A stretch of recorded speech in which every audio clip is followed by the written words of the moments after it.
This week on Uncut Gems with Slim. And I wonder how many things in our lives, like, is God looking at us like, let it go, girl, let it go, let it go. And you not letting it go. Then he snatch it from you and you be upset because he snatched it from you.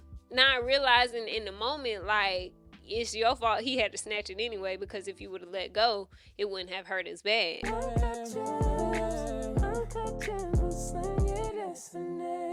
Hey y'all, welcome back for another episode of Uncut Gems with Slim. I'm your host Jasmine, better known as Slim Rashay, and I hope y'all been enjoying y'all weekend. I know it's been, Love Day, Valentine's Day, the whole nine. I hope you all enjoyed yourselves, whether you was cuddled up with somebody or whether you was just enjoying Singles Awareness Day with your girls, having some, a little Valentine's Day fun. But this week, I kind of not gonna hold y'all. I didn't know what I was gonna talk about. But I had the opportunity to sit in service this past Sunday, and I had took some notes, and something PT had said, I was like, yo, that would make a great podcast topic. And so as I started kind of diving deep into what I wanted to talk about, it kind of tied into something that we talked about a few weeks ago. So I want to ask y'all, have you ever felt like God was removing things from your life?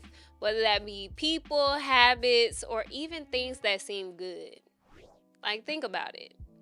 I have to say, there's been things that I felt like were good for me that I feel like have been removed from my life. And it's you don't really understand why. You try to figure out, dang, this feels good. This is good. This could be the best thing for me, and all the things you feel like it's the best thing for you, or you feel like it's something that's really good. The hardest things to let go of are things that are good. It's easy to let go of things that are bad for you, things that hurt you. But when things are good, they're comfortable, there's nothing wrong with said thing, said person, said habit, it's hard to let go of those things, and that's what we're going to talk about today. So we kind of talked about John 15:2 in church, and it kind of just says that God cuts off branches that don't bear fruit, but he also prunes the ones that do so they could produce more. And when I thought about this, it made me kind of shift my perspective on the cutting. And sometimes cutting things out isn't a loss. It's about making room for more. So I kind of want to talk about two different intentions behind cutting and when it happens in your life. So the first thing is, it said God cuts off branches that doesn't bear fruit. With this in mind, I asked my homegirl Chatisha to give me a little 1-2-1-2 to help me convey this message to y'all, and they brought up Matthew 7:19, which says, every tree that does not bear good fruit is cut down and thrown into the fire. Verse 20 says, you will know these false people by what they do. So this kind of reminds me of cutting things off that aren't good for you. So there's some things that are easy to say, okay, yeah, this needs to go. For instance, junk food. I don't need to be eating junk food all the time. I don't need to be eating fried food all the time. That is easily identifiable as something that's not healthy for my body. It's easy identifiable as I don't need to be eating a whole bunch of candy because it's going to give me cavities. Those are small things that are easy to identify as I probably shouldn't indulge in this as much as I do because it's not good for me. And there's different habits. For me, sometimes it's binge watching Netflix or, procrastinating. I have different habits that aren't good for me, that need to be cut, or habits that I need to steward with more moderation. But there's also mindsets that aren't good for us. People who have a negative mindset, and when they think about things, all they think about is the negative. Or people who have a poverty mindset, we as black people, we can have a poverty mindset about a lot of different things because of our history, and it's something that we have to break the cycle of having that kind of mindset. The poverty mindset is something that be having people in the chokehold. Different mindsets, habits, even relationships. There are relationships that you just know, I don't need to be in this relationship. Like, this friendship is draining me. I don't need it. Every time I connect with said person, something negative happens. Or every time I'm with this person, I get in trouble. If you got kids and they in school, you know when they have a group of bad friends and they don't need to be hanging around them. Like, it's stuff that's easily identifiable. And so we have to learn how to cut out things that aren't spiritually, mentally, and emotionally nourishing to ourselves. Let me speak to kind of what I know. So it's right now, seasons changed in wintertime. People are literally pruning their trees during this time and their bushes and da da da da da. And the purpose of cutting those things is because if you cut it, even better for my girlies who need to trim. Who need to trim them dead ends off their hair. The purpose of getting a trim on your hair is because all the nutrients that's coming from your scalp and, trying to reach those ends, all of the nutrients are going down to try and treat and nourish the dead ends on your hair. So it takes more time and energy moving down the shaft of your hair to get to those ends that it can't really spend all the time doing what it needs to do at the scalp to keep producing more and more and more healthy hair, because it got to travel all the way to them dead ends. Now, I ain't no cosmetologist, and I don't know if my science is right in saying this, but when the purpose in getting a trim and cutting off those dead ends is so that your hair doesn't have to fight so hard to keep that part of your hair alive, right? Well, your hair is dead anyway, but y'all get what I'm saying. Like, your hair doesn't have to fight so hard to maintain the length at the end of your hair when it's dead and it's broken off. And I say that to say, if you keep something that doesn't bear fruit, it drains your energy. Just like your hair. Like, your hair is tired, it's fighting, it's trying to fight back from them dead ends. But if you let them go, your hair gonna flourish some more. But if you want to keep them dead ends, your hair just gonna be fighting, trying to keep your hair together. Have you ever been in a relationship with somebody and it just feels draining? Like, it's just draining to have conversations, to just go back and forth, and it's just draining. When you keep holding on to something that's not bearing fruit, it can easily become draining. Like, I don't know if y'all ever been in a relationship or a friendship that just starts feeling draining the longer you try to keep it going, the longer you try to, hold on to it, it just gets more and more draining. And oftentimes when you continue to hold on to that thing, it keeps you from pursuing what you're meant to pursue. I had someone tell me recently, they was like, as long as you keep holding on to this and holding on to that, like I'm holding back my access to the promised land because of what I'm holding on to. And until I release certain things and I just let go and let God literally, like, I'm gonna be in a place where, like, yeah, I got these few crumbs in my hand and I'm holding on to them because I know they taste good, they feel good, it's good, and I'm holding on to them because I don't want to reach the end of them. You ever have a meal where you be eating and you just savoring every bite and you get to the very end and you just be like, you just trying to hold on to it. You don't want to lick the plate yet because you just trying to savor it. The moment you let go of things, you make room for more. You make room for your hand to hold a new plate. I'm kind of talking in circles now. Hopefully y'all pick up what I'm putting down. But I want to ask, what's something in your life that isn't producing fruit? Like, what's something that you're doing? What's a relationship that you have? What's a habit that you're continuing that isn't producing fruit? And the answer to that question is probably what you need to cut. I'm preaching to the choir when I say this. Like, sometimes I feel like we hold on to things that are good and not God's best. And maybe it might be the best that you've seen so far, but it's not the best that God has for you. And sometimes it's hard to, like, decipher that. I'll say me specifically, like, I have struggled for years, like, on just different topics, different things, and different people that I'm like, no, like, this is good. Like, this feels good. Like, it's good. Like, it is good. But then sometimes you have to ask yourself, like, it's good, check. Is it producing fruit?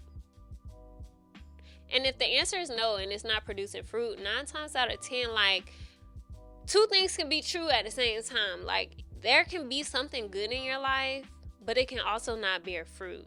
And that's a telltale when it may be time for you to prune that thing. Like, it may be time for you to cut off that good thing because it's not producing fruit.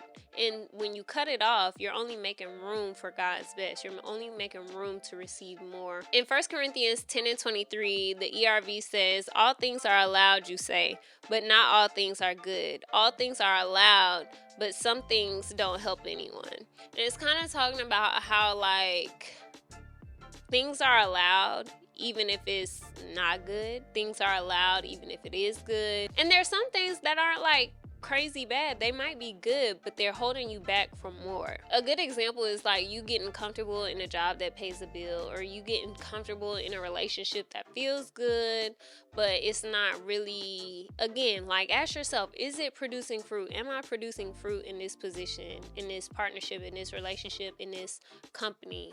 Am I producing fruit? If the answer is no, then it may be something that you need to prune. Ask yourself, is this aligned with what God has called you to? If the answer is no, then it may be something that you need to prune. It can even be something as simple as, like, holding on to a routine that feels safe, but it isn't stretching you into growth. Like, that's a big one right there. A lot of times we could get into a routine, fall into the mundane, and life just keeps lifing, and you just going with the flow. You ever feel like you're on autopilot and you just going with the flow? Yeah, it may be time to do some cutting, sometimes to do some pruning. When we talk about growth growth sounds good. It's a positive word, people would say. But when we talk about growth, like, it's not always, like, the safest place to be. Like, you can get hurt when you're trying to grow. Just, again, y'all know I be working out, so I can relate it to that. But, like, when you're trying to grow your muscle, I talked about it last week, there's a ripping of your muscle to make room for your muscles to regenerate and, fill in the gaps and get bigger, right? So growth, okay, great. Yeah, you're growing, you're getting strong, abs going crazy, woo to woo. But within the growth, there's a cutting, there's a ripping, there's hurt, there's pain, there's stretching. There's a lot of things that happen within the growth, and you can't get growth without going through the process, right? Like, growth isn't just something that you can get out the vending machine. There's a process to growth, and it may not always feel safe. Growth is uncomfortable. Like, I don't know if y'all be in the gym, but growth do not feel good. After you work out real hard, you gonna feel it the next day. Like, you're gonna feel the after effects of what it takes to grow, right? But you have to go through all of that in order to get to the place where you have the 6-pack. I have stories and examples of things that have been good that I had to let go. And sometimes, I'm not even gonna hold you, the Lord be like, okay, since you want to be stubborn, because I am a little bit, it's like, okay, since you won't let it go, sometimes I'll take it from you. It's easy to be upset with God, like, why would you do that? Why would you take this person from me? Why would you take this opportunity from me? Why would you take this job from me? And you'll look at it in that perspective. But if you shift your perspective, like, think about it. Is this something that the Lord's been trying to cut away and prune from you? And you've been holding on with the death grip, like, I ain't gonna let it go. Sometimes, I ain't got no kids, but if your child holding on to something and you keep telling them to let it go, let it go, let it go, it gonna get to a point where you just gonna snatch it out their hands since they ain't listening. And sometimes I feel like, at least for me, at least with me, the Lord will snatch something out of my hands, and I'll be like, whoa, like, you ain't had to do all that. And he be looking at me like, girl, yes, I did have to do all that because you wouldn't let it go. And I wonder how many things in our lives, like, is God looking at us like, let it go, girl, let it go, let it go. And you not letting it go. And then he snatch it from you, and you be upset because he snatched it from you.